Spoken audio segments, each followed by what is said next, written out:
ভারত আমেরিকার বাণিজ্য সম্পর্কের আজকে চূড়ান্ত অবনতি হয়েছে। আপনারা জানেন যে প্রেসিডেন্ট ট্রাম্প ভারতের উপর 50% ট্যারিফ ইম্পোজ করেছেন। প্রথমে 25% ছিল, তারপর ভারত প্রেসিডেন্ট ট্রাম্পের সাথে আহ, যোগাযোগ করেনি বা এটাকে নিগোশিয়েট করতে চায়নি বলে ওটা এখন 50% হয়ে গেছে। বা ভারত রাশিয়ান অয়েল কেনার ব্যাপারে প্রেসিডেন্টের কথা শোনেনি, অতএব এটা 50% হয়েছে। এখন এটা নিয়ে লেখা আমি লিখছি গত দুদিন ধরেই। আমি যথেষ্ট নিরপেক্ষভাবে লিখছি, যদিও আমি একজন আমেরিকান সিটিজেন।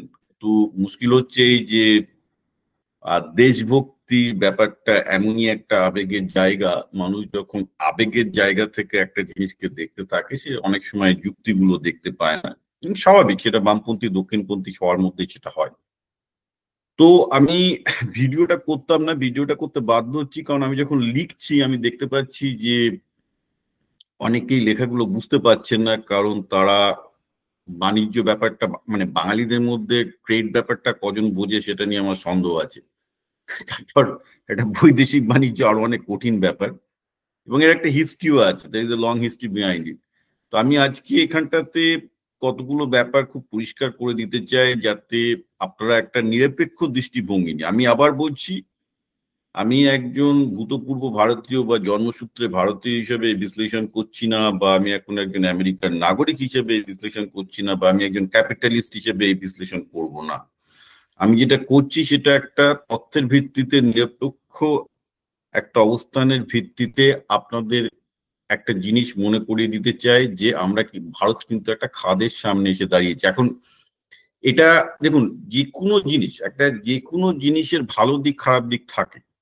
আমি দুটো দিক নিয়ে আলোচনা করছি, যে এর থেকে ভারতের ভালো কি হতে পারে, খারাপ কি হতে পারে, কোন দিকে ভারত যেতে পারে। এবং এটা কিন্তু যদি ভারত ঠিকঠাক স্টেপ নিতে না পারে, তাহলে কিন্তু ভারতের মধ্যবিত্তদের যে চাকরি, অলরেডি 25% শুল্কতে 5 লাখ লোকের চাকরি যেত, 50% শুল্ক বসানোর জন্য ভারতের অন্তত 20 লাখ লোকের চাকরি যেতে পারে। কারণ একটা জিনিস খেয়াল রাখতে হবে, ভারতের টেক্সটাইল বলুন, অ্যালুমিনিয়াম বলুন, অনেক কিছু, আর আইটি তো আছে, অনেক কিছু, কিন্তু নাম্বার ওয়ান মার্কেট হচ্ছে আমেরিকা। অর্থাৎ আমেরিকা কিন্তু ভারতের লার্জেস্ট ট্রেডিং পার্টনার। ভারত এই মুহূর্তে আমেরিকাকে প্রায় $200 বিলিয়ন জিনিস বেচে। মানে যদি আপনি দেখেন যে ভারত আমেরিকাকে কত বেচে ভার্সেস ভারত ব্রিক্স দেশগুলো, অর্থাৎ রাশিয়া, চীন, ব্রাজিল, এই সব, সাউথ আফ্রিকা, এই সব দেশগুলোকে যদি আপনি এক করে দেন যে তারা ভারত থেকে কত কেনে, তারপরেও কিন্তু আমেরিকা অনেক বেশি কেনে, মানে সমগ্র দেশ থেকে। সুতরাং এটা খুব একটা ঠিকঠাক দিকে এগোচ্ছে না। তো ন্যাচারালি আমি এই ভিডিওটা করছি কতগুলো ফান্ডামেন্টাল মৌলিক বিষয়গুলোকে ক্লিয়ার করতে, যাতে আপনারা কিছুটা হলো এই ব্যাপারটার মধ্যে একটু ডেপথে বুঝতে পারেন। তো প্রথমে একটা জিনিস বলে রাখনি যে আমার ব্যক্তিগত রাজনৈতিক অবস্থান এখানে কোথায়, কারণ নিরপেক্ষ রাজনৈতিক অবস্থান বলে কিছু হয় না। আমার নিজস্ব রাজনৈতিক অবস্থান হচ্ছে গ্লোবালাইজেশনের পক্ষে এবং মুক্ত বাণিজ্যের পক্ষে। অর্থাৎ আমি চাইবো প্রেসিডেন্ট ট্রাম্প তার পজিশন থেকে শুরু হয়ে এই 50% ট্যারিফ ভারতের জন্য 0% হোক। অ্যাট দ্য সেম টাইম আমি এটাও চাইবো যে ভারত আমেরিকার উপর যতগুলো দ্রব্যের শুল্ক বসিয়েছে এবং যে আমেরিকান কৃষি পণ্যকে ভারতে ঢুকতে দিচ্ছে না, সেটাও কিন্তু চলবে না। অর্থাৎ দুপক্ষই পুরো মুক্ত বাণিজ্যে বিশ্বাস করুক, এটা কিন্তু আমার নিজস্ব রাজনৈতিক অবস্থান। এটার সাথে আপনি এক হতেও পারেন, নাও হতে পারেন, কিন্তু আমি পৃথিবীর ইতিহাস পড়ে যেটুকু বুঝেছি যে প্রোটেকশনিজম, আপনি বলছেন যে কৃষকদের বাঁচাতে আমেরিকান পণ্য ভারতীয় মার্কেটে ঢুকতে দেওয়া যাবে না, এটাতে কৃষকরা বাঁচবে না। কেন বাঁচবে না আমি লিখেছিলাম, কারণ কৃষকরা যে পরিমাণ মাটি থেকে জল তুলছে, এমনি তো ভারতের কৃষি 30 বছর বাদে বাঁচবে কিনা আমার সন্দেহ আছে, তখন অনেক দেরি হয়ে যাবে, যাকে সেটা অন্য ব্যাপার। কিন্তু ঘটনাটা হচ্ছে এই যে এটা, আসুন আমরা একটা নিরপেক্ষ এবং বৈজ্ঞানিক এবং যুক্তির আলোকে পুরো ব্যাপারটা দেখি যে কত একটা ভয়ঙ্কর জিনিস আসতে চলেছে। এবং এটা কিন্তু একটা বুলেট বলতে পারেন, একটা বুলেট ধেয়ে আসছে ভারতীয় অর্থনীতির দিকে, এবং এই বুলেটটা ডজ করা অত সহজ হবে না। সেই জন্য আমি এই বিশ্লেষণটা করছি। তো প্রথম ব্যাপার হচ্ছে যে কি উচিত আর কি উচিত না, এই ব্যাপারে দুটো ফ্রেমওয়ার্ক আছে পৃথিবীতে। একটাকে বলে কান্টিয়ান ফ্রেমওয়ার্ক।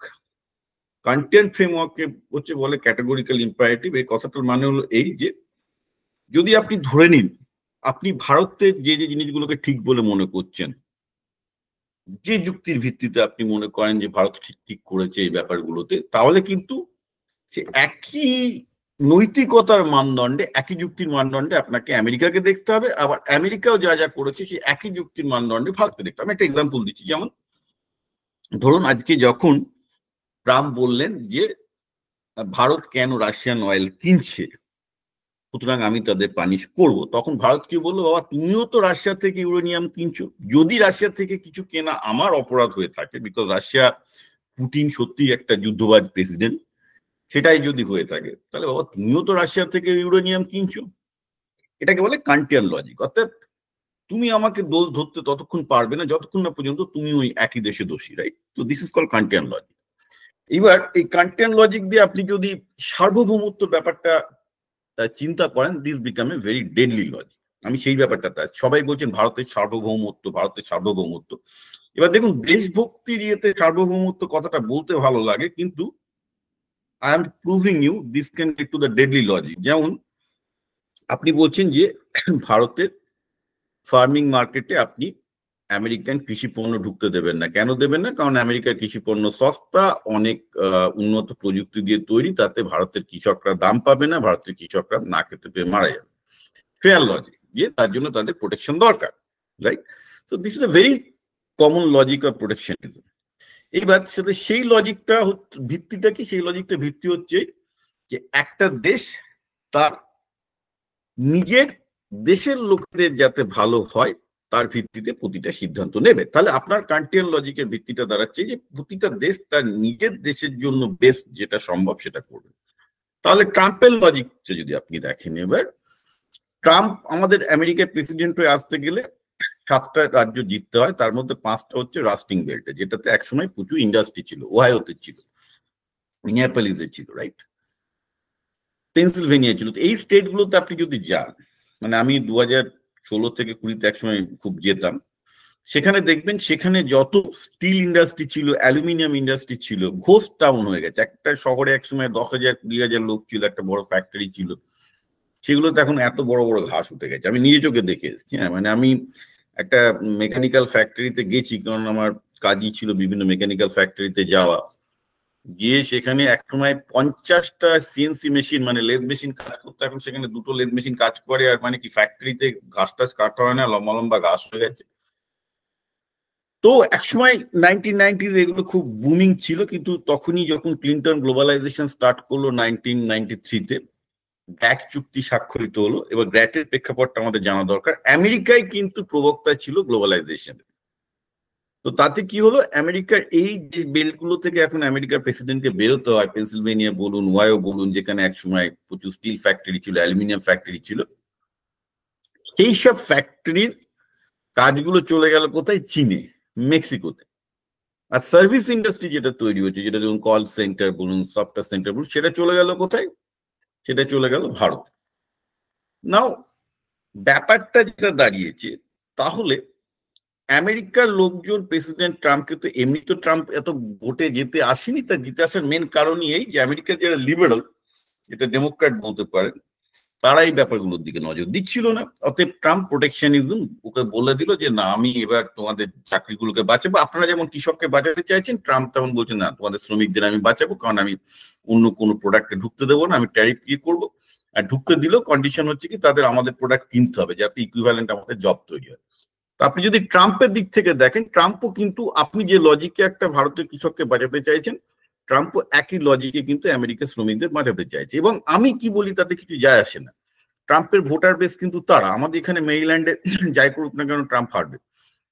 কিন্তু সমস্যা দাঁড়াচ্ছে কি, তাহলে এইভাবে যদি আপনারা লজিকটাকে সাজান, আমেরিকা বললো যে আমার শ্রমিকদের প্রোটেকশন দরকার, আপনি বলছেন যে আমার কৃষকদের প্রোটেকশন দরকার, তাহলে কি দাঁড়ালো? তাহলে দাঁড়ায় এই যে আজকে আমেরিকার উচিত ভারতের আইটি ইম্পোর্ট বন্ধ করে দেওয়া, আমেরিকার উচিত ভারতের অ্যালুমিনিয়াম, স্টিল ইম্পোর্ট যেগুলো মানে কড়া ইলেকট্রিক্যাল গুডস, সেগুলো বন্ধ করে দেওয়া। তার মানেটা কি হবে? তার মানে হচ্ছে যে এই মুহূর্তে এই মুহূর্তে এই মুহূর্তে ভারতের প্রায় 50 লাখ চাকরি, মধ্যবিত্তের চাকরি, আমেরিকার উপর ডিপেন্ডেন্ট। তার একটা বড় অংশ হচ্ছে আইটি, আর একটা অংশ হচ্ছে সব অ্যালুমিনিয়াম, টেনারি, টেক্সটাইল, এগুলো। হারতে গেল, আমি ওটা নিয়ে তো ভাবছি না, ওখানে তো 10 লাখ লোকের চাকরি হারাচ্ছি। সবচেয়ে ভয়ঙ্কর ব্যাপার যেটা আইটি সেক্টরের উপর একটা বিশাল চাপ আসতে শুরু করেছে, কারণ এতদিন ধরে টিসিএস, ইনফোসিস এদেরকে আউটসোর্স করলে, কোনো স্টেট থেকে আউটসোর্স করলে একটু ছোটখাটো পলিটিক্যাল প্রবলেম হতো, কিন্তু যেহেতু ভারত একটা ভালো বন্ধু দেশ, বন্ধু দেশের বন্ধু কোম্পানি এইভাবে চলে এসছে, এবার যদি শত্রু দেশ হয়ে যায়, আমি বলে দিচ্ছি কোনো সিও কিন্তু টিসিএস, ইনফোসিসকে কন্ট্রাক্ট দেওয়ার আগে 10 বার ভাববে, কারণ ট্রাম্প পরিষ্কারভাবে বলবে যে ভারতীয় কোনো কোম্পানিকে, এটা হতে চলেছে, আপনারা দেখুন আসতে চলেছে যদি এটাকে রিজলভ না করা যায়। এবং সেক্ষেত্রে ভারতে শুধু শেয়ার মার্কেটে ধস নামবে তাই নয়, একই সাথে ধস নামতে চলেছে এই যে এতগুলো ভালো মধ্যবিত্ত জব, তারও একটা বিশাল ধস নামতে চলেছে। আপনাদের একটা জিনিস বুঝতে হবে যে ভারতীয় চাকরি 1991 যে সময় আমি হায়ার সেকেন্ডারি দিয়েছিলাম, সেই সময় ভারতের সরকারি চাকরি যা ছিল, এখন সরকারি চাকরি তার 1/3 বা হাফ এসে চলে গেছে। তারপরেও ভারতের মধ্যবিত্ত শ্রেণী যে একটা বুম করেছে, কিছুটা হলেও করেছে, তার মূল কারণ কিন্তু আইটি জব, যেখানে ছেলে কিছু না হলেও মোটামুটি একটা ভদ্র চাকরি তারা আইটিতে পেয়ে যায়। আর এই আইটির 67% মার্কেট হচ্ছে আমেরিকা, প্রায় $200 বিলিয়ন ইন্ডিয়া এক্সপোর্ট করে, সেই টাকায় আমেরিকা এক্সপোর্ট করে, সেই টাকায় কিন্তু ভারতের আইটি ইন্ডাস্ট্রি চলছে। সেটার উপর যদি আঘাত আসে, এই মুহূর্তে কিন্তু আপনাদের কোনো আইডিয়া নেই যে ভারতের অর্থনীতি এবং মধ্যবিত্তের অর্থনীতিতে কি পরিমাণ সংকট আসতে চলেছে। সুতরাং আপনি যে সার্বভৌমত্বের লজিকে যাচ্ছেন, সেই সার্বভৌমত্বের লজিকে যদি ট্রাম্প এগোচ্ছে, মানে সেটাই খেলাটা হচ্ছে, তাহলে কিন্তু একটা ভয়ঙ্কর অর্থনীতির দিকে আমরা এগোচ্ছি, যেটা কিন্তু দুটো দেশের কোনো দেশের জন্যই ভালো নয়। অন দ্য আদার হ্যান্ড, আমি যেটা আগের দিন লিখেছিলাম, যদি আমেরিকা ভারতের উপর 0% শুল্ক বসায়, অর্থাৎ ভারতের সমস্ত পণ্য যদি আমেরিকায় ফ্রি করে দেওয়া যায়, বাইরে সেটাই ছিল, কিন্তু আমি নিজে তো প্রচুর ইন্ডিয়া থেকে ইউএসএ তে ইম্পোর্ট করেছি। আমি বলছি ট্রাম্প আসার আগে যখন ডেমোক্র্যাটরা ছিল, তখন প্রথমে 6% আমাদের ট্যাক্স দিতে হতো ইলেকট্রনিক গুডস এর উপর। ট্রাম্প আসার সাথে সাথে সেটাকে কিন্তু একটা কোথায় বোধহয় 14 বা 18% নিয়ে গেল ট্রাম্পের ফার্স্ট জমানা, তারপর সেটাই ছিল, এখন সেটা 25%, কিন্তু 7% 8% বাড়াচ্ছিল, এবং তারপরে এখন এটাকে 50% করে দিচ্ছে। অর্থাৎ আর কোনোভাবেই মেড ইন ইন্ডিয়া কিছু জিনিস ইন্ডিয়াতে, মানে এই যে অ্যাপেলের যে ফ্যাক্টরি, বেগুলো সব জায়গাতে কিন্তু this is going to be big time issue. অ্যাপেলের ফ্যাক্টরি ভবিষ্যৎ, যেটা ভারতে ভাবা হয়েছিল যে চায়না অল্টারনেটিভ, জলে গেল। এখন সমস্যা হচ্ছে এইখানটাতে, যেটা সবাইকে একটা দিকে ভাবতে হবে, সেটা হচ্ছে এই যে যদি আমেরিকা ভারতের জন্য মুক্ত মার্কেট করে দেয়, তাহলে কিন্তু ভারতকেও আমেরিকার জন্য মুক্ত মার্কেট করতে হবে। এগেন কান্টিয়ান লজিক, আমার জন্য যা ঠিক তোমার জন্য তাও ঠিক হতে হবে। তা আপনি এখন বলছেন যে আমি আমেরিকার মোটর বাইকের উপর 150% ট্যাক্স বসাবো, সেটা কমিয়েছেন কত, 100%, তাতে কি লাভ? হ্যাঁ, তা বলুন যে আপনি আমেরিকান কৃষি পণ্যকে বাজারে, ভারতের বাজারে ঢুকতে দেবেন না, তো অবভিয়াসলি সেক্ষেত্রে তো আমেরিকা বলতেই পারে তাহলে দরকার নেই, আমিও তোমাকে ঢুকতে দেবো না। কান্টিয়ান লজিক এগেন, তুমি আমাকে ঢুকতে দেবে না, আমি তোমাকে ঢুকতে দেবো না, তোমারও ক্ষতি হবে, আমারও ক্ষতি হবে। তো this is a loss loss game, ঠিক আছে? এবার আপনি বলবেন যে তাহলে আপনি কৃষকদের ব্যাপারে তো ভাবছেন না। আমি আবার বলছি, ভারতের কৃষি কি বিপজ্জনক জিনিস আপনারা ভাবতে পারছেন না। ভারতের কৃষকের যে পরিমাণ জল ইউজ করে সেটা পৃথিবীতে হাইয়েস্ট, কারণ তারা সাইন্টিফিক্যালি কোনো চাষ করছে না। ফলে ভারতের জলের স্তর কমে যাচ্ছে। যেভাবে ভারতের জলের স্তর কৃষি জমিতে কমে যাচ্ছে, আগামী কোনো জমি 10 বছর বাদে, কোনো জমি 20 বছর বাদে, কোনো জমি 30 বছর বাদে ভারতে কিন্তু আর চাষযোগ্য থাকবে না। এবার শুধু তাই নয়, জলের স্তর নেমে যাওয়ার ফলে কিন্তু অন্যরকম আর্সেনিক থেকে শুরু করে যে বিপর্যয়গুলো আপনারা দেখছেন, সেটা কিন্তু ভারতের ওই আনপ্ল্যান্ড কৃষির কাছ থেকে আসছে। এবার বলবেন যে আমেরিকা তার জিএমও ফুড ঢোকাতে চাইছে। জিএমও ফুড কি? Genetically modified organic.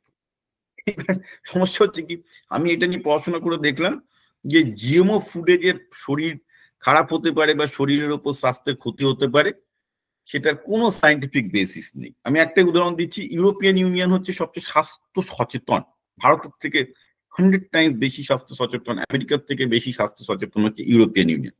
আপনি ইউরোপিয়ান ইউনিয়ন জিএমওর ওপর কি রুলিং দিয়েছে সেটা দেখুন। সেখানে হ্যাঁ কিছু রেস্ট্রিকশন আছে, সব সব জায়গাতেই থাকে, কিন্তু জিএমও ওভারঅল ইজ অ্যাকসেপ্টেড। কেন অ্যাকসেপ্টেড? আপনাকে জিএমও জিনিসটা কি সেটা বুঝতে হবে।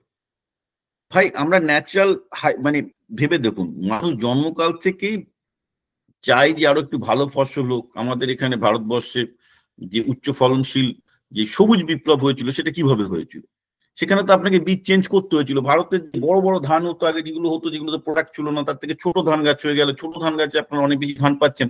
সেটা কি জেনেটিক্যালি মডিফাইড নয়? সেটা তো অফকোর্স জেনেটিক্যালি মডিফাইড, কিন্তু সেটা ব্রিডিং প্রসেসে এসছে। এবার ব্রিডিং এবং মিউটেশন এই দুটো মেলেই কিন্তু জিএমও হয়। এবার এবার কি হচ্ছে, জিএমওতে যেটা করা হয় মোস্টলি হচ্ছে যে পেস্টিসাইড, যে জায়গাটা জিএমও ডাউটফুল ব্যাপার, যে এখানে ওই ধরনের জিএমও দিয়ে যে ফসলগুলো যে বীজগুলো তৈরি হয় তারা পেস্টিসাইড রেজিস্ট্যান্স। এটা আমি একদিন লিখেছিলাম, এটা ভারতের জন্য ভালো। কেন ভালো? কারণ ভারতের শাকসবজি ফসলে এবং যে পরিমাণ পেস্টিসাইড ওই নদীতে এবং জলে মিশে, এবং সেই মাছ খান বা যাই খান না কেন এত বেশি পেস্টিসাইড পাওয়া যায়, সেটা কিন্তু আপনাদের শরীরের জন্য খারাপ। জিএমও আসলে যেটা হতো, যে গাছগুলো জিএমওতে তৈরি হতো তাদের কিন্তু পেস্টিসাইড খুব কম লাগতো বা লাগে না, অর্থাৎ আপনারা কিন্তু পেস্টিসাইড মুক্ত শাক সবজি এগুলো খেতে পারতেন। এখন সমস্যা যেটা হয়, যে লজিকটা দেওয়া হয় যে একটা ইকোসিস্টেম আছে, অর্থাৎ ভারতের যে ইকোসিস্টেমটা আছে বলতে পারেন যে সেখানে একটু ক্ষতি হতে পারে, কারণ পোকামাকড় বা যেগুলো পোকার খাদ্য তো হচ্ছে আপনার এই কৃষিজ পদ্ধতি, এখানে বলতে পারেন যে ভারতের ইকোসিস্টেমে ক্ষতি হতে পারে। কিন্তু সমস্যা হচ্ছে এগুলো খুব হাইপোথেসিস। আমি এটাও খুঁজে বার করার চেষ্টা করলাম যে জিএমওর জন্য কি কোনো দেশের কোন ইকোসিস্টেম কোনো ক্ষতি হচ্ছে, কোনো সায়েন্টিফিক পেপার আমি পেলাম। এবং আমার লেখায় যারা কমপ্লেন করছেন যে জিএমওর ব্যাপারে আমি জানি না, আমি প্রত্যেককে চ্যালেঞ্জ করছি আপনি একটা বিজ্ঞান ভিত্তিক পেপার দেন, ওরকম আলগুপি হোয়াটসঅ্যাপ ইউনিভার্সিটি না, যে জিএমওর জন্য একটা ইল এফেক্ট কি হতে পারে। প্রথমত স্বাস্থ্যের উপর তো কোনো ইল এফেক্ট নেই, সেটা আমি পরিষ্কার চেক করে নিয়েছি। ওয়ার্ল্ড হেলথ অর্গানাইজেশন থেকে শুরু করে যতগুলো, ইউরোপিয়ান ইউনিয়নের সবচেয়ে যেটা ওয়ার্ল্ডের strict food guideline European union, তাদের কোথাও লেখা নেই যে জিএমও ফুড বাজে হতে পারে। এখানে ভারতের হোয়াটসঅ্যাপ ইউনিভার্সিটির আজকাল সে বামপন্থী ডানপন্থী সবাই যুক্তিবাদী সবাই দেখছি হোয়াটসঅ্যাপ ইউনিভার্সিটিতে বিশ্বাস করছে, যেখানে চ্যাট জিপিটি হোক বা গুগলকে জিজ্ঞাসা করে আপনার ডিটেল রিপোর্ট পেতে পারেন আমি যে কথাগুলো বলছি আমি ঠিক বলছি কিনা। তো সমস্যাটা কি দাঁড়াচ্ছে? সমস্যাটা দাঁড়াচ্ছে যেটা বললাম, দেশপ্রেমে আবেগে ভেসে গিয়ে লোকে যুক্তি এবং তত্ত্ব খুঁজছেন। আমি কিন্তু জিএমওর ব্যাপারে জানতাম না, আমি জানতাম জিএমও বাজে, তাই বললাম যে ঠিক আছে, মানুষের জানা অধিকাংশ ক্ষেত্রেই ভুল হয়, সেটাই আমার এখন মানে বাস্তবিক পরিস্থিতি। তাহলে যে আমি নিজে একটু খোঁজ করে দেখি, খোঁজ করে দেখলাম যে ওরা হয়তো জিএমওর বিরুদ্ধে কেউ পড়েনি, জিএমও নিয়ে পড়াশোনায় কেউ পড়েনি। পরিষ্কার দেখা যাচ্ছে যে জিএমওর ইলেফেক্ট বলতে যেটা বলা হচ্ছে এগুলো সবই স্পেকুলেশন, কোনো বৈজ্ঞানিক ভিত্তি নেই। তো এখন জায়গায় ব্যাক টু স্কোয়ার ওয়ান, আমি আবার ডেভিয়েট করে যাচ্ছি, যেটা এখন এই মুহূর্তে দরকার। ভারতের সামনে দেখুন দুটো পথ আছে। একটা হচ্ছে যে আমেরিকার কাছে গিয়ে টোটাল আমরা তোমারটা ফ্রি করে দিচ্ছি, তুমি আমারটা ফ্রি করে দাও, অর্থাৎ ভারতের ট্যাক্স 50% থেকে 0%, আমরা তোমার উপর 0% করে দিলাম, কোনো বাধা রইল না। এটা আমার কাছে বেস্ট আউটকাম। কারণ আমি মনে করি যে আমেরিকান কৃষিজ পণ্য ভারতবর্ষে এলে ভারতীয় চাষিরা বাধ্য হবে বৈজ্ঞানিক পদ্ধতিগুলোকে মানতে, কারণ বৈজ্ঞানিক পদ্ধতিতে চাষ না করলে আজকে ভারতে চাষের খরচ অসম্ভব রকমের বেশি। আমি ভারতের মাঠে ঘাটে ঘুরেছি, আমেরিকার মাঠে ঘাটে ঘুরেছি, সুতরাং দুটো দেশের কৃষি পদ্ধতির পার্থক্য আমি ভালো করে বুঝতে পারি। এবং আমি বলছি ভারতে যেভাবে চাষ করা হচ্ছে তাতে প্রকৃতি ধ্বংস হচ্ছে, একটা কৃষকের পকেট ধ্বংস হচ্ছে। আপনারা ভাবছেন একটা কৃষককে বাঁচাবেন, একটা কৃষককে আপনারা এইভাবে বাঁচাতে পারেন না, যেখানে সে একটা অবৈজ্ঞানিক পদ্ধতিতে চাষ করে চলেছে, একটা পরিবেশকে ধ্বংস করে চলেছে, এবং তার জন্য তার খাবারের দাম অসম্ভব বেশি হচ্ছে। এটা আনসাস্টেনেবল। খাবারের দাম ভারতে যেভাবে বাড়তে চলেছে, nobody has any freaking clue. Okay, কারণ জল যত নিচে নেমে যাবে তত পাম্পের খরচ বেড়ে যাবে, সেচের জলের খরচ এখন অলরেডি বেশি, লেবারের প্রবলেম তো অলরেডি আছে, তারপর পেস্টিসাইড দিতে হচ্ছে। How much of damage do you want? আমি তো বুঝতে পারছি না যে একটা আপনার দেশপ্রেমে বেগে একটা তো একটা যুক্তির পথে আসুন, যুক্তির পথে ভাবুন যে ভারতবর্ষের কৃষির কিরকম অবস্থা। অন্তত যদি ভারতের কৃষি কিছুটা যদি কম্পিটিশন ফেস করে, তাহলে সবার মধ্যে একটা চিন্তা ভাবনা শুরু হবে যে না, একটা কর্পোরেট ফার্মিং দরকার, ঠিকঠাক ভাবে ফার্মিং দরকার, আরো কস্ট এফেক্টিভ, হাফ কস্টে যা হচ্ছে তার হাফ কস্টে আমাদেরকে আরো বেশি সাস্টেনেবল প্রোডাকশন দিতে হবে।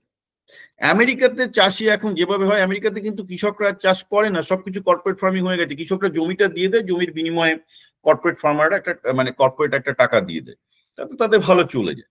কেন হচ্ছে? কারণ এখন একটা জায়গায় 5,000 একর 6,000 একরে একটা পুরো জমি নিয়ে পুরো চাষ হচ্ছে। ন্যাচারালি সেখানে যতই হোক না কেন আমেরিকায় লেবারের দাম হয়তো ভারতের কৃষি লেবারের দাম ভারতের 50 গুণ বেশি, আমি দেখিয়েছিলাম। তারপরে দেখা যাচ্ছে তারা সস্তায় সবকিছু করে ফেলছে, কারণ অত বড় জায়গা জুড়ে তারা অটোমেশন করতে হচ্ছে। এখন আপনি বলতে পারেন না যে ভারতবর্ষ এভাবে চলবে না, কারণ হচ্ছে এই যে ভারতবর্ষে এখন যেভাবে ছোট ছোট জমিতে ছোট ছোট ভাবে চাষ হচ্ছে, তাতে ভারতের পরিবেশ ধ্বংস হচ্ছে। আপনারা দুদিন বাদে দেশটাতে থাকতে পারবেন না, দিস বিকামিং টোটালি আনসাস্টেনেবল, কারণ জলের লেভেল নেমে যাচ্ছে। গরমকালে কলকাতা থেকে সমুদ্রে কাদা আপনি দেখেন, মানে কত জায়গায় আপনি দেখুন কলকাতায় কাদা ওঠে পাম্পে। আমি তো নিজেই দেখি যে আমাদের বাড়ির পাম্পে মাঝে মাঝে কাদা ওঠে, এবং এই এক্সপিরিয়েন্স প্রায় সবার আছে। কেন হচ্ছে? কারণ জলের লেয়ার কলকাতায় কমে যাচ্ছে, সব জায়গায় ভারতের প্রত্যেকটা শহরে জলের লেয়ার কমে যাচ্ছে। এগুলোর দিকে তো নজর দিতে হবে। আপনি যতই আমাকে গালাগাল দেন না কেন, ভারতের পরিবেশকে আমাকে গালাগাল দিয়ে ভারতের পরিবেশ বাঁচবে না। আর সবচেয়ে বড় কথা হচ্ছে, আমি চাই পৃথিবীর ভালো। আমি আমেরিকার ভালো চাই না, আমি ভারতের ভালো চাই না, আমি চাই সবার ভালো। যেটা আমাদের হিন্দু ধর্মের বলুন, বৌদ্ধ ধর্মের বলুন, একটা শিক্ষা যে আমরা কাউকে শত্রু হিসেবে ভাবি না। আমরা ভাবি আমরা এই অখিল ব্রহ্মাণ্ডের একটা অংশ, তাই সবাই আমাদের বন্ধু এবং আমরা সবার ভালো চাই। এই নয় যে আমি ইন্ডিয়ার ভালো চাই বা আমেরিকার আলাদা করে, ভালো সবার হতে হবে। সেই জন্য সবসময় একটা বৈজ্ঞানিক এবং যুক্তিপূর্ণ পথে যেতে হবে। আজকে যে জায়গাটা এসে দাঁড়ালো, তাহলে ভারতের সামনে পথটা কি? এখন ভারতের সামনে পথ যেটা আমি মনে করি বেস্ট পথ, যে দুটো দেশই আলোচনায় বসা, দুটো দেশকেই মুক্ত করে দেওয়া। Tariff should be zero to every country. এবার তুমি প্রতিযোগিতায় আসো। আজকে যদি অ্যালুমিনিয়াম এবং স্টিল ভারত যদি সস্তায় করে, আমেরিকান মার্কেট পাবে, তাহলে আমেরিকায় যারা আছে তাদের কি করতে হবে? তাদেরকে আরো এফিসিয়েন্ট প্রোডাকশন সিস্টেম তৈরি করতে হবে, যেটা আমেরিকা ইনভেস্ট করছে এবং করছে। আজকে আমেরিকাতে আমার সকালবেলা একটা মিটিং ছিল। আমি যেহেতু ম্যানুফ্যাকচারিং সেক্টর হচ্ছে আমার one of the prime focus sector, সেখানে এআই দিয়ে আমরা অনেক কিছু করি। আমরা একটা সরকারি ব্যক্তির সাথে কথা বলছিলাম, মহিলার সাথে কথা বলছিলাম। তো তিনি বলছিলেন যে কত রকমের ট্রাম্প গভর্নমেন্টের পক্ষ থেকে মানে স্কিম করা হয়েছে, যারা ম্যানুফ্যাকচারিং এর জন্য কিছু করার চেষ্টা করছে, যাতে ইউএসএ ম্যানুফ্যাকচারিং আরো স্মুথ হয়। তাহলে সরকার প্রচুর টাকা দেয়, বিভিন্নভাবে ইয়ে করে যে তারা রিসার্চ করুক, ইনোভেট করুক। বাই দ্য ওয়ে, ইন্ডিয়াতেও এটা আছে, কিন্তু ইন্ডিয়াতে সমস্যা যেটা হয়েছে যে একটা পলিসি এবং ইমপ্লিমেন্টেশনের মধ্যে বড় ফাঁক থাকে, কারণ ব্যাপক রেটে করাপশন। টাকা না দিলে দিল্লিতে কিছু হয় না, আমি এটা ওপেন মুখে বলবো। তো তার জন্য আমেরিকার যে এজিলিটি আছে, যে মানে গবেষণাকে ঠিকঠাক ভাবে ফিল্ডে নামানো, ভারত এখনো কিন্তু সেইটা অ্যাচিভ করতে পারেনি। এই নয় যে ভারতের ট্যালেন্ট নেই, ট্যালেন্ট আমি বলবো ভারতে বেশি আছে আমেরিকার থেকে, কিন্তু দুর্নীতির জন্য এটা হয়ে ওঠে না, দিল্লির দুর্নীতির জন্য এটা হয়ে ওঠে না।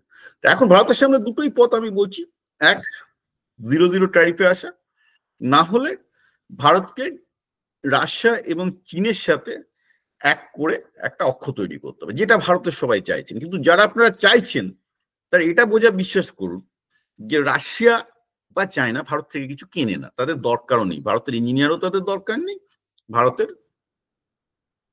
কিছুই মানে রাশিয়ার যা প্রাকৃতিক সম্পদ আছে ভারত কি দেবে? আর চীনের যে পরিমাণ মেধা সম্পদ আছে ভারত সেখানে কি দেবে?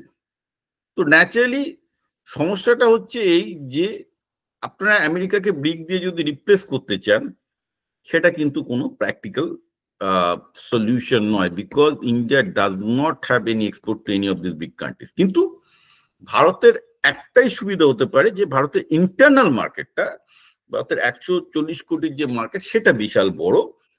সেখানে যদি ভারত প্রচুর লিবারালাইজ করে, যদি ভারতের আইন কানুন, বাইরে ভারতের আইন কানুন কিন্তু এখনো সাংঘাতিক। আমি একটা পরে পোস্ট দেবো, আমি এখনো চুপচাপ আছি একটা ব্যাপার নিয়ে, রিসেন্টলি একটা ঘটনা ঘটেছে। ভারতের আইন কানুন এখনো সেই অন্ধা কানুন, মানে একদম নেহরুর আমলের কানুন, এখনো কিন্তু অনেক কিছু চলছে এবং আরো বেশি করে ফিরে এসছে অ্যাকচুয়ালি বিজেপি জমানায়। এবং আগে যেমন ওই তোলাবাজি করা হতো সরকারের তরফ থেকে, এখনো কিন্তু সেটাই চলছে। সুতরাং আমি ভারতের ব্যাপারে, আপনি পজিটিভ হলেও আমার বাস্তব অভিজ্ঞতা বলছে যে ভারতের কিছু কিছু ব্যাপার পজিটিভ, যেমন পেমেন্টের ব্যাপারটা খুব ভারত ভালো করেছে, মোবাইল পেমেন্টের ব্যাপারটা ভালো করেছে। কিন্তু ভারত এখনো পর্যন্ত ওই আইএস, আইপিএস এবং হাজার রকমের এজেন্সি নিয়ে ব্যবসায়ীদের উপর যে পরিমাণ, ব্যবসায়ীদের গলায় যেভাবে বসায়, সেটাতে কিন্তু হচ্ছে না। তার একটা বড় প্রমাণ হচ্ছে যে ভারতে যতগুলো ভালো স্টার্ট আপ লাস্ট 4 বছরে হয়েছে, সবাই তারা এখন দুবাই বা সিঙ্গাপুরে চলে যাচ্ছে। কেন এটা হবে? আমি নিজেই এরকম দুটো স্টার্ট আপের মেন্টর, যারা ভারতে স্টার্ট করেছিল এবং ভারতের থেকে ফান্ড পেয়েছিল ইনিশিয়াল প্রধানমন্ত্রীর বিভিন্ন যোজনা থেকে, কিন্তু তারা পর্যন্ত মিডল ইস্টে মাইগ্রেট করতে বাধ্য হয়েছে। আমি সেসব নিজের যেহেতু আছে বলতে চাই না, কিন্তু আমি আপনাকে বলছি আমি ভারতটাকে যেভাবে দেখছি, সেটা কিন্তু এটা জানুন যে আপনাদের থেকে আমি আরো গভীরে গিয়ে দেখার সুযোগ পাচ্ছি, কারণ ওই স্কোপটা আমার আছে আমার প্রফেশনাল কাজের জন্য। এবং আমি দেখতে পাচ্ছি যে যে ভারতের মেধা, ভারতে তৈরি হওয়া স্টার্ট আপ, ভারতে তৈরি হওয়া উদ্ভাবন, সেগুলো সব দুবাইয়ে চলে যাচ্ছে, জিসিসিতে চলে যাচ্ছে। আপনারা তো মুসলমানদের ঘৃণা করেন, কিন্তু সব মুসলমান দেশে চলে যাচ্ছে। ঠিক আছে, কারণ কি তারা সেখানে ভারতীয় ট্যালেন্টকে মর্যাদা দিচ্ছে, কারণ তাদের সেই ইন্টেলেকচুয়াল প্রপার্টিটা দরকার। তারা জানে ভারতীয় ট্যালেন্টকে যদি তারা আহ্বান করে, তারা বিশ্বে বড় হতে পারবে। ঠিক আছে, এটা শুধুমাত্র এতদিন দুবাই করতো, এখন দুবাই মডেল কাতারও ফলো করছে, সৌদি আরবও ফলো করছে, আর সিঙ্গাপুর তো বহুদিন থেকেই ছিল, আর আমেরিকা তো ইন জেনারেল একদম মানে কলেজ লেভেল থেকে স্টুডেন্ট নিয়ে নেয়। তো এখন মুশকিল হচ্ছে, দেখুন যেরকম ভাবে চলছে সেটাতে আমি মনে করি বিশাল ক্ষতি আছে, কারণ আমেরিকান ইউনিভার্সিটি গুলো ভারতীয় স্টুডেন্টের উপর ভরসা করে চলে, মানে ভারতীয় স্টুডেন্টরা যদি আমেরিকা আসা বন্ধ করে দেয় তাহলে আমেরিকার রিসার্চে বিপুল ক্ষতি হবে, এবং আমেরিকার রিসার্চে বিপুল ক্ষতি হওয়া মানে আমেরিকার অর্থনীতিতে বিপুল ক্ষতি হওয়া। অর্থাৎ ভারত এবং আমেরিকার মধ্যে যে খেলাটা এখন হচ্ছে এটা কিন্তু লস, এটাতে কিন্তু আমেরিকারও ভালো হচ্ছে না, ভারতেরও ভালো হচ্ছে না। হ্যাঁ, আমি তোকে দেখে নিলাম, তুই আমাকে দেখতে পারবি না, এটা কিন্তু না, দুটো দেশেরই লস হচ্ছে। সুতরাং আমি মনে করি একজন ইন্ডিয়ান আমেরিকান হিসাবে যে এই যুদ্ধটা থামা দরকার, এবং এই যুদ্ধ থামতে গেলে এই মুহূর্তে ভারতকে ইঙ্গিতটা দিতে হবে যে আমরা ট্যারিফ জিরো করতে রাজি আছি, তোমরাও ট্যারিফ জিরো করো, লেট পে ফেয়ার গেম। বা আমরা 5% ট্যারিফ দেবো, তোমরাও 5% ট্যারিফ নিয়ে খেলো, বা আমরা 10%, তোমরাও 10% খেলো। This will be more acceptable. এইটা যদি না করে ভারতে ব্রাজিল, চায়না যতই করুক না কেন, সমস্যা হচ্ছে সেখানে আপনার কিন্তু বেচার কিছু নেই, আর বেচার কিছু না থাকলে that's not going to help in your economy. ওটা শুনতেই ভালো লাগে যে আমার একটা ভালো বন্ধু আছে চায়না বা রাশিয়ার কাছ থেকে ভারত খেয়ে নেয়, তো ঠিক আছে, ভারত ডিফেন্স ইম্পোর্ট করছে, চায়না থেকে ইন্ডিয়া প্রচুর ইম্পোর্ট করছে, তাতে ইন্ডিয়ার চাকরিটা কোথায় তৈরি হচ্ছে আপনি বলুন? রাশিয়া ভারতের ভালো বন্ধু, নো ডাউট, নো ডাউট, কিন্তু সমস্যা হচ্ছে যে রাশিয়া থেকে তো আমরা ইম্পোর্ট করি, তাতে কোন ভারতীয় চাকরিটা তৈরি হচ্ছে? চায়না ভালো বন্ধু হোক, তাতে তো চায়না আরো বেশি এক্সপোর্ট করবে, তাতে তো ভারত আরো বেশি চাকরি যাবে, কোন ভালোটা হবে আপনি বলুন? এবার হ্যাঁ, রাজনৈতিকভাবে একটা অক্ষ তৈরি হলো, তারা একসাথে আমেরিকার বিরুদ্ধে ঘুরে দাঁড়াতে পারবে, অনেক কিছু হতে পারে, কিন্তু সমস্যা হচ্ছে সেখানে ভারতের মধ্যবিত্তের কোনো লাভ আমি দেখতে পাচ্ছি না, অন্তত লজিক্যালি আমাকে বুঝিয়ে বলুক যে তাদের লাভটা কি হবে। সুতরাং আমি মনে করি টাইম হ্যাজ কাম যেখানে দুপক্ষকেই মাথা ঠান্ডা করতে হবে, এবং একটা উইন উইন ফর্মুলা, দুপক্ষ যাতে জিততে পারে সেই ফর্মুলার। কারণ আমি ট্রাম্পের অব্লিগেশন বুঝি, আমি যেহেতু রাজপেটে গেছি, আমি ট্রাম্পের অব্লিগেশন বুঝি, আমি প্রধানমন্ত্রী নরেন্দ্র মোদীর কৃষকদের প্রতি যে অব্লিগেশন আছে বুঝি, সেই জন্য ডেমোক্রেসিতে আমি চাই দুই নেতা মুখোমুখি বসুক এবং পরিষ্কার করুক এই দেশ আমার এই অব্লিগেশন, তোমার এই অব্লিগেশন। তাহলে এই দেশে আইদার আমাদের অব্লিগেশন গুলোকে মেনে নিয়ে কাজ করতে হবে, আর নাহলে দুই দেশকে বোঝাতে হবে ভাই অব্লিগেশন মানতে গেলে দুটো দেশের অর্থনৈতিক অবস্থা খারাপ হচ্ছে। সুতরাং এইভাবে না ভেবে আসুন আমরা একটা বিশ্বায়নের মঞ্চ তৈরি করি।